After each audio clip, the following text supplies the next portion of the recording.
La brigade de recherche de Laon est chargée de l'enquête. Bécolin 20 minutes. Que s'est-il vraiment passé ce mardi dans la ferme de Bishop à Nouvionnet-Tatillon dans l'Aisne? 2 jours après l'effroyable découverte de 5 cadavres appartenant à une même famille, les enquêteurs tentent aujourd'hui de déterminer les circonstances exactes du drame.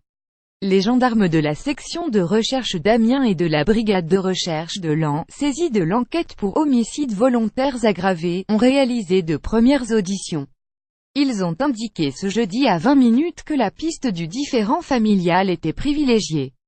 Le père aurait abattu épouse et ses enfants. Les premières investigations réalisées permettent de s'orienter vers la thèse du drame familial, a également indiqué ce mardi le procureur de la République de Laon. Le père de famille, Pierre de Bishop, 47 ans, aurait abattu épouse Céline, 47 ans et ses enfants âgés de 20, 18 et 12 ans avec un fusil de chasse avant de retourner l'arme contre lui, et comme aucun écrit n'a été retrouvé sur place, le mobile reste en l'état inconnu, a ajouté le parquet. Je doute de la version du procureur, a expliqué au Courrier Picard un salarié qui travaille pour le couple depuis une dizaine d'années.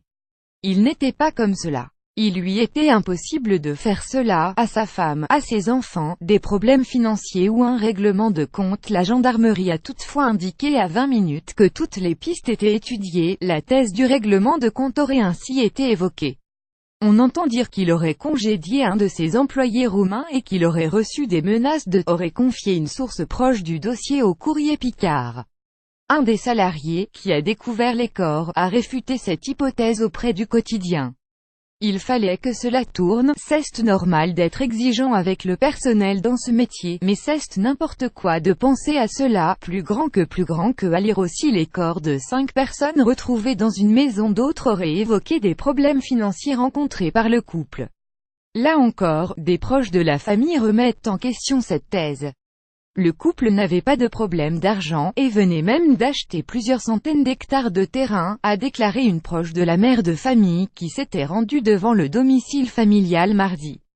Quant à un cambriolage qui aurait mal tourné, là encore, un des salariés du couple qui a pénétré dans la maison avant l'arrivée des gendarmes n'a pas relevé d'indices évoquant un cambriolage, précise le Courrier Picard.